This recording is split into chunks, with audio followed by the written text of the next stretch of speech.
Hi everyone, Greg Martin, the Entrepreneur's Banker here, and welcome to another episode of Selling Your Business 360, a full circle view of your exit.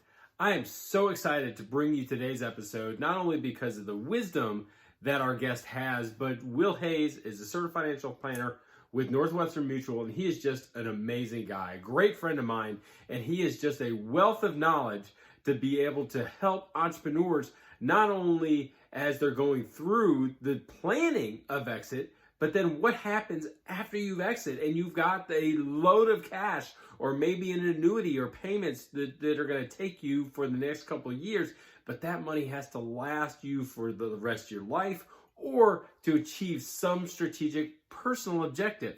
Well, having someone like Will on your team to talk you through the challenges of that and how to actually accomplish those tasks in order to achieve your goals is super critical. I hope that you enjoy. Welcome back, everyone. I am so excited for today's episode of Selling Your Business 360, a full circle view of your exit. I've got a good friend of mine, Will Hayes, who is a financial planner with Northwestern Mutual, and he is one of the Fab Five members that every entrepreneur needs to have. Obviously, you talk about growing your business and looking to exit your business, and at some point that's going to be a huge lump of cash that is now in your lap. So what do you want to do with it? And for different entrepreneurs, that means different things. That means that we're going to continue to invest into maybe another business, or maybe we're going to retire and be able to achieve some of those personal goals that you and the family have set out, but because you spent all those years growing and building and now selling your business that you didn't have the time or the means to be able to do that. But whatever it is, it has to be planned out. As an entrepreneur, you understand that it's not something that's just haphazard. Life doesn't just happen. Success doesn't just happen. And so having someone like Will who comes alongside, not at the event of you having that lump of cash, but way before that, and planning it out and saying, okay, let's talk about what if scenarios. Let's pull in your legal advisor. Let's pull in your CPA so that we understand how much cash is going to be after Uncle Sam takes his taste, and to be able to say, okay, now is this enough cash for you to be able to achieve your goals and whatever you want to do. So Will and I have worked together with a few clients, and I value his advice. I value his opinion. And if y'all, I know you guys are going to get so much value out of this. And thank you so much for joining us, Will. Yeah, absolutely. I'm so excited to be with you today. I love the series that you're doing, and this is such a relevant topic right now, nationwide. There's so many business owners out there that are going to be transitioning. All of them are going to transition at some point, whether they've planned for it or not. But many of them are baby boomers or within 10 years of transitioning their business. And so I think it's a very timely conversation that you're having. And I love the different angles in this 360 approach. Well, that's what it's all about. I mean, entrepreneurs don't build a successful company by themselves. And so you have to have the teammates. You got to have the people around you, and you have to see it from different perspectives. So you had throughout, you mentioned a really big statistic that there's going to be a significant amount of business transition that's going to happen over the next 10 years. And you've worked with some entrepreneurs that are going through that transition and have transitioned. When in the times that has been most successful for the entrepreneurs, when have they brought someone like you, the financial planner, into the process? Is it, hey, Will, I'm selling the business next week and I'm going to have $2 million? Or is it, hey, I'm going to sell it in 20 years and I don't know what in the world I'm going to have? Yeah, that's a great question. I think that it's been really interesting over the last 10 years. I've come into the picture at different timelines. Sometimes the CPA introduces us or the business broker introduces us at the 9th hour, or sometimes even after the business is sold. Once the client's seeing there that they've sold their business and they've got this lump sum of cash, and now they say, what the heck do I do with it? But what I would say that I've found is that my role is not necessary for someone to sell a business, right? I think that throughout the process, a certified financial planner, financial advisor is not critical to getting the business sold, like a business broker or CPA or an attorney. However, I think it's never too soon to have a conversation with the financial planner, because whenever we're planning and building out someone's financial plan, I like to start with the end in mind. I think beginning with the end in mind is really helpful to say, as a business owner, what are your goals? What are your dreams? What are the things that you want to see happen? Whether that be personal goals, financial goals, legacy goals, and then we reverse engineer the plan. And so oftentimes, most business owners that I would talk to about a popular topic would be retirement. Yeah. Tell me, how do you feel about your retirement plan? And they may say, well, great, I'm going to sell my business. Okay, well, what does that look like? There's typically not much more thought beyond that. I think everyone has this ideal situation where someone walks in with a blank check and says, how much do you want? Yeah, lots of zeros to Just write. keep adding the zeros.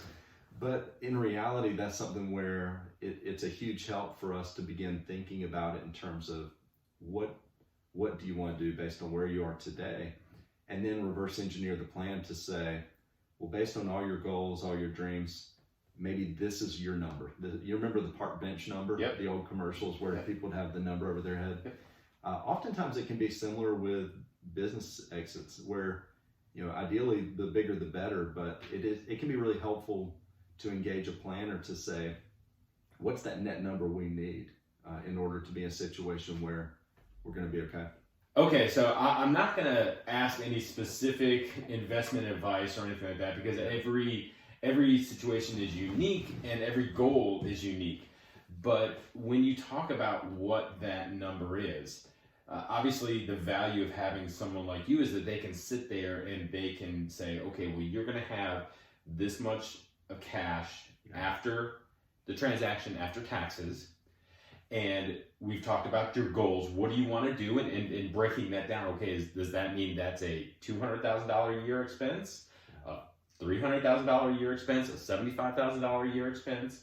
And then how do you take that amount of cash you have and then have honest discussions of, okay, well, if you want to achieve this, if you want to achieve $200,000 that you can spend every single year, and we think you're going to live for the next 35 years, then here's the portfolio that we put together. Again, not asking specific advice, but how hard is that to kind of bring that together and to say, here's kind of the vehicles or things that we need to talk about that. Yeah, that's a really great question, and it does all come down to what they want to see happen. We've had some people that are very young, and so of course their goals are very different in terms of, we want to take the majority of this, maybe set some aside, but reinvest into other opportunities. But business exits are very similar to retirement planning. The difference is that most business owners are coming into this retirement season a lot less diversified than the average person that may have a few $1 million in a portfolio like a 401k. Because it's all together, in one stock. It's one concentrated asset, yeah. And so they may be sitting on a situation, maybe the diversification for them is the business and then the business real estate that they lease back. And so for us, if they're exiting and they're left with this lump sum, the way I often describe retirement planning is this concept where, as we save for retirement, many people think about accumulating wealth. And retirement planning is like climbing Mount Everest. It can feel that way sometimes.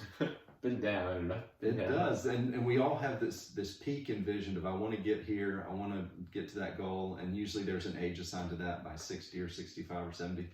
And what we find is that the peak is the day you retire. If you step back and think about it, that's actually only halfway. Yeah. And most accidents on the mountain happen on the way down the mountain. Oh, that's a great analogy.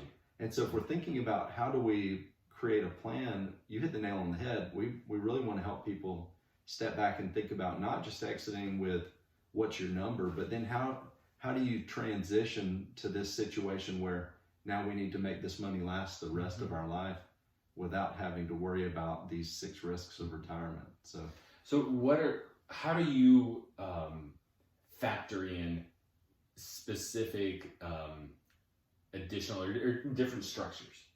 And what I mean by that is that it's very common to have entrepreneurs own the real estate and take a lease back. It's very common for entrepreneurs to take a seller note back, where you may sell your business for $5 million and you get $4 million cash in $1 million note, and that note's going to be paid out over 10 years. Absolutely. So, I mean, just using rough math, because I don't have my calculator and I can't count more than 10, that's roughly $100,000 a year.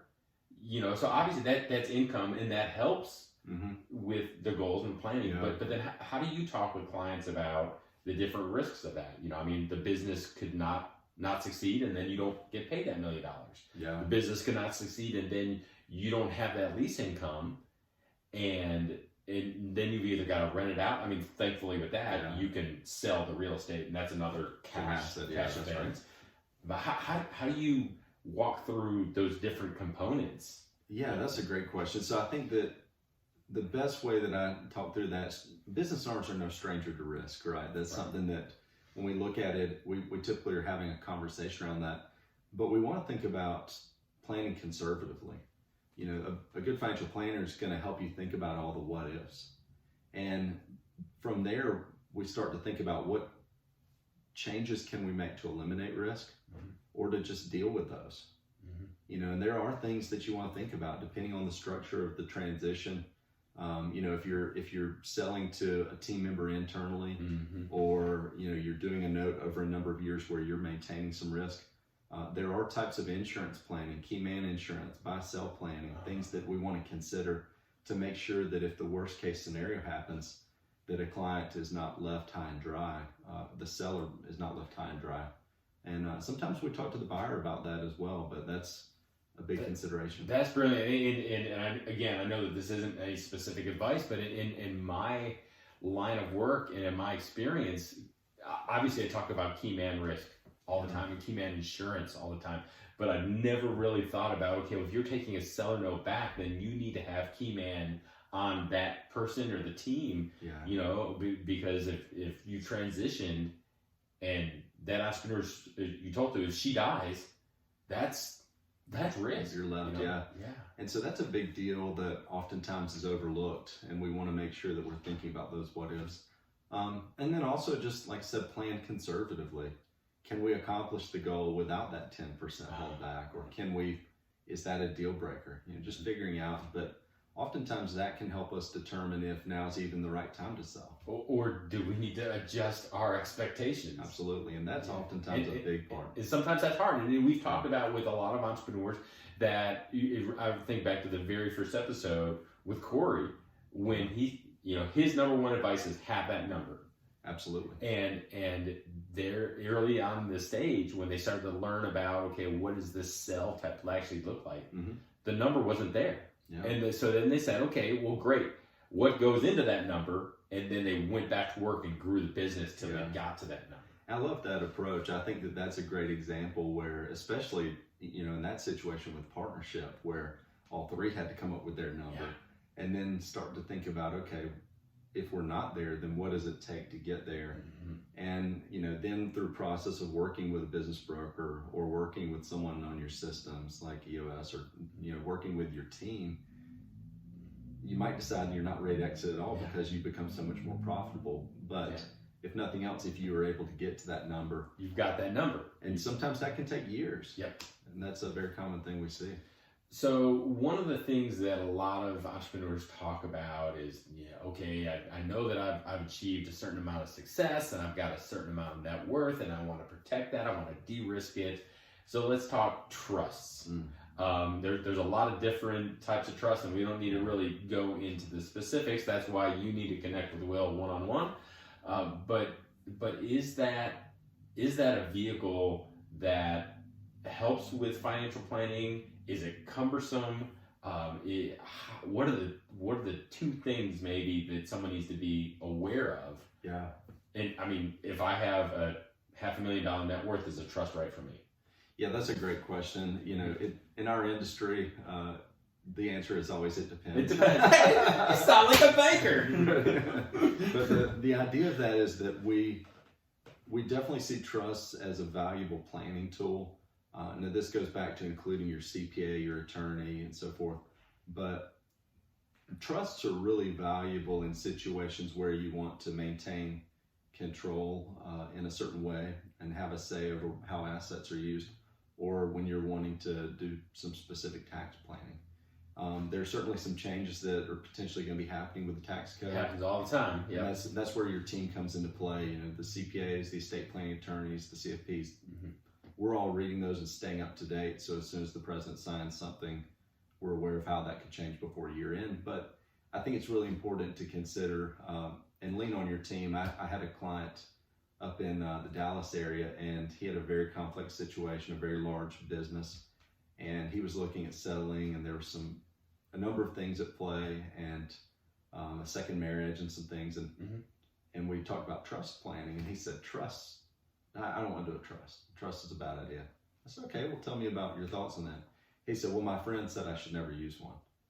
I said, okay, is he an attorney, a CPA? No, we just go fishing together. He works for the city. Eminently qualified to be able to. But he heard it on the radio. And so, that must be true. And I think, unfortunately, that's sometimes, you know, while a little bit humorous, that's a reality that sometimes we have a perception of how certain tools or planning techniques work. And we may not seriously consider them for ourselves. And so I think it's helpful to step back and consider all the options to really make sure that you know your financial plan is like your fingerprint. It's really going to be different than anyone else. And so even as we listen to people's stories or their situations, and we may relate to certain things, you know, if I sell my business, it's going to be a lot different than Corey's experience. That's right. Or, you know, than the dumb engineering experience, than some of these different businesses that sell, because they're all different. Their goals are different. Their situation's different. So that's where really designing a plan for yourself is to use those tools is different. Yeah. So. Well, you've helped entrepreneurs walk through the sales process, and being an entrepreneur that is building a business that maybe you exit through a sale yourself. But let me ask you, when you've talked with those clients and you've engaged them, you know, what has been something that really has surprised you, maybe looking in on what the most difficult part of that transaction has been? That's a great question. I think the two things that jump out to me is, one, how long it can take. Once again, everyone imagines someone's going to walk in, write me a check, and just buy the business. I'm going to walk away free and clear, and it's easy. That's not the case. Even with the best broker and the best intentions, typically if someone sells fast, it may not be an ideal situation, meaning they had to sell like a fire sale situation. So I think people oftentimes are not going to sell a business more than maybe once in their life. Maybe this is a business they or their parents built over many years, and then they finally get to a point, maybe the kids don't want it and they're selling. You know, you don't get a mulligan on selling your business. You've got to get it right the first time. Or very, very rarely. I mean, you hear about the one or two where they sold it and then they bought it back at half price and then grew it and sold it again. But that's a unicorn. You don't want to count on that. And so I think settling in and being patient, having the right team, I think that surprised me early on, watching clients go through this and watching how many times the deal could die or come back and change. But I think the other thing that is a little bit of a surprise to most people I meet with is how hard the process is. I've heard a number of people just share with me, it feels like a second full-time job.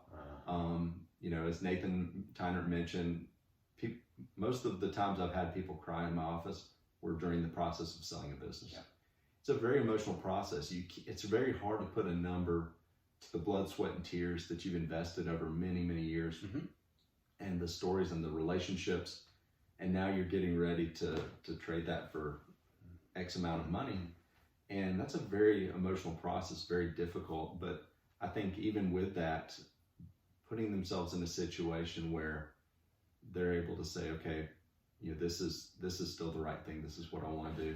I think can be a surprise how that goes. Okay, so let's dig on one word you specifically said, the emotion.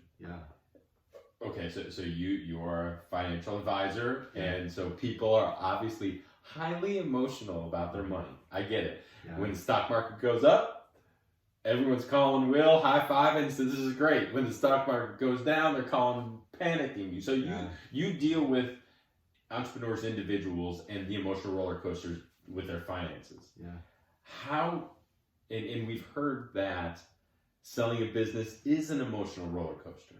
So how does someone like you, a financial planner, financial advisor who understands the goals of the client, how do you help smooth out those super highs and super lows, specifically through the sales process? Yeah, I think a part of it is being a trusted advisor and building that relationship to just be a safe place for them to talk. We're in a unique position where we're not, necessarily trying to get them to sell or keep the business. We're happy with whatever they want. And so oftentimes that can be helpful. I think sometimes people can feel like, certain parties have a goal of trying to really push them to sell or not sell. Right. But really just sitting there and talking through things with them and also just tell them you're not the first person to sell a business. You're not going to be the last. It's all going to work out fine. But just helping set expectations.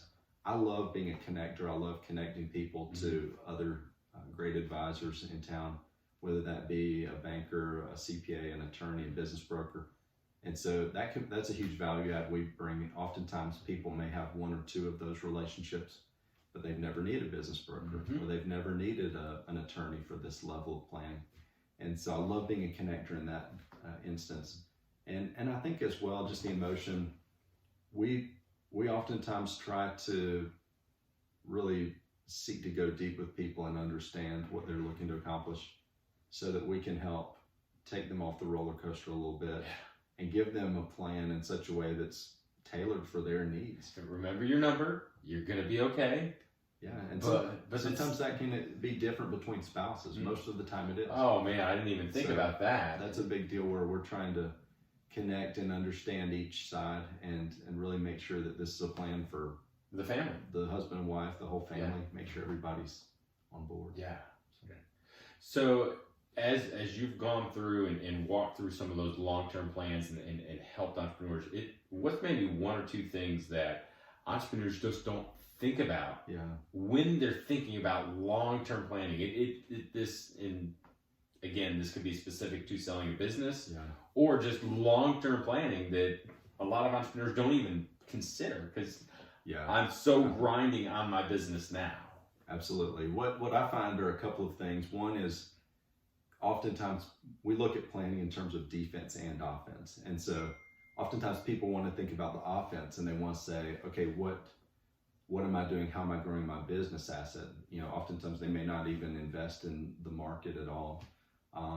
But what we typically think about is what does it look like to have other buckets that you're accumulating money into? So if you have those three buckets, I typically think about are home run, aggressive, and safe dollars.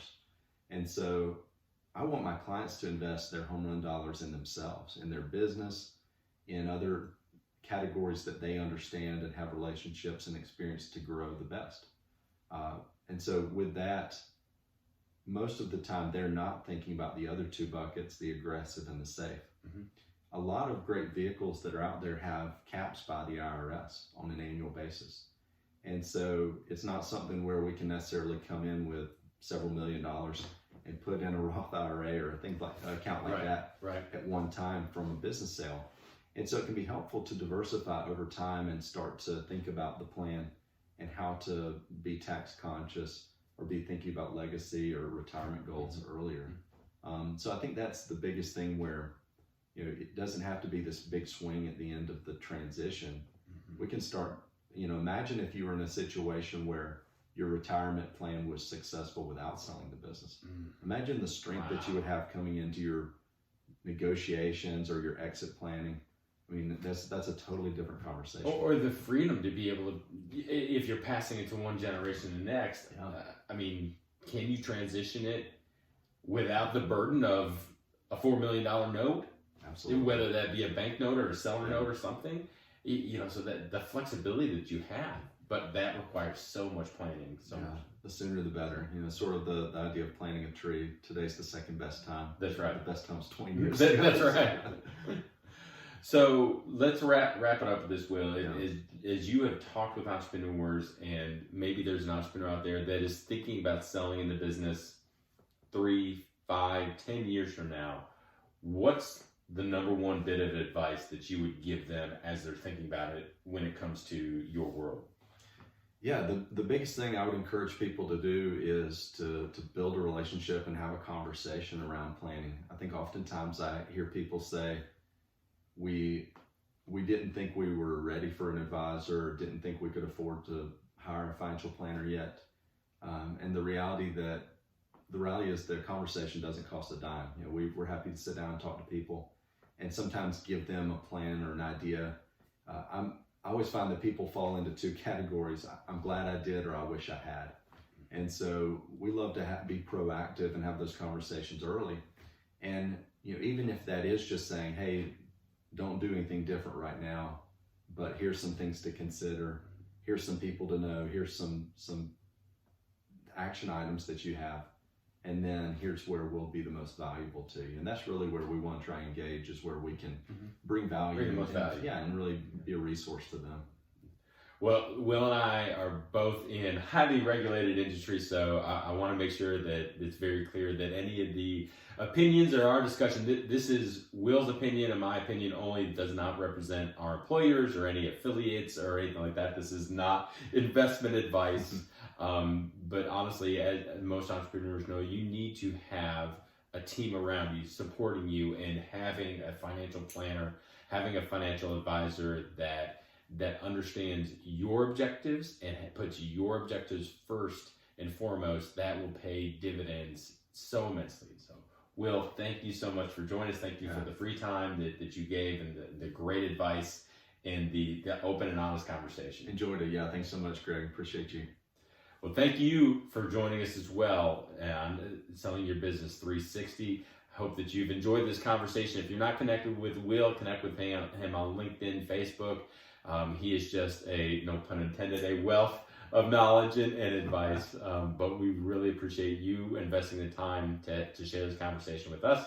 Hope that you join us next week. Until then, this is Greg Martin, the Entrepreneur's Banker, saying thank you so much. I really loved that conversation with Will. I think it was a really unique perspective, because Will's an entrepreneur himself. And so he knows what it's like to build a business, to have something that has value, and to put your blood, sweat, and tears into it. And then at one point in the future down the road to look to exit it. The three things that I really took away from our discussion with Will was, one, that the exit is you're only halfway there. You're only halfway up the mountain. You've kind of reached the top and you've crested, and everybody think that that's great, but you've got to kind of go back down the other side. But you have to achieve that, and you have to look at that from a personal perspective, to be able to say that, how am I going to have my personal objectives, and how I'm going to use this money that I receive in that exit in order to fuel whatever I'm passionate about next, whether that be another business or travel or whatever you're going to do. Two, he talked about how hard it is, and just how you've got to pull in a lot of different pieces and a lot of different expertise into the sales process. And I love the fact that humility is like, look, you don't need to have a certified financial planner in order to actually go through the sale. The certified financial planner really helps. A lot of their work is after the sale, and they help with answering your questions after the sale.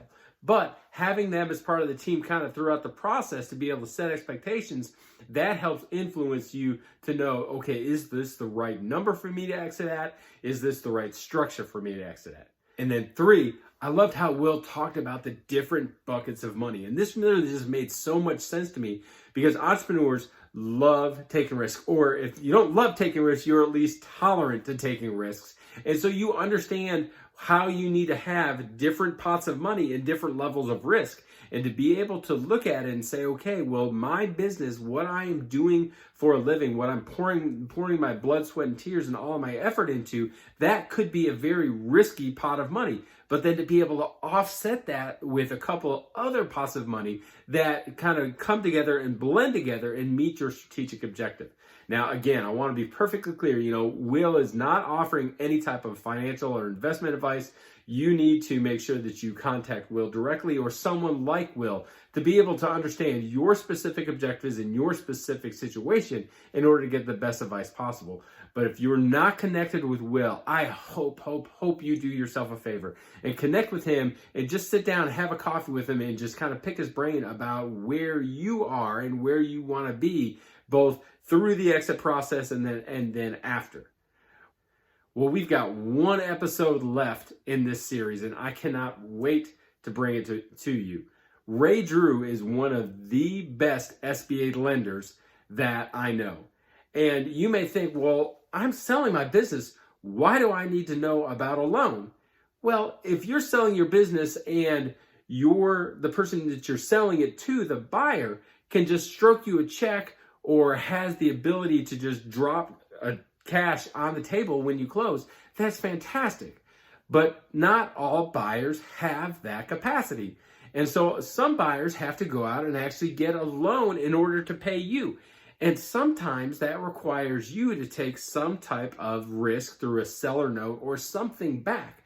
Well, understanding what the specifics are from a loan process and an SBA specific type lender, because most acquisitions, not all, but a lot of acquisitions are done through the SBA with the SBA support. But understanding that process and understanding kind of some of the nuances of that really can impact what you are thinking as far as a structure. For example, did you know that if the buyer gets an SBA loan, you as the seller can only stick around for 1 year, for 12 months after that? So if you think that you're going to have a 3 or 4 or 5 year exit plan or continuity plan, or you getting a W-2 paycheck after you sell and the buyer has to get an SBA loan, that's not going to happen. So it's understanding stuff like that that I think is going to be super critical to you. I hope that you've enjoyed this series. I hope that you enjoyed this episode. If we're not connected, I'd love to connect with you on LinkedIn or Facebook. And if there's anything that I can do to help support or encourage you, I would definitely love to do that. Until next week, this is Greg Martin, the Entrepreneur's Banker, wishing you an amazing week.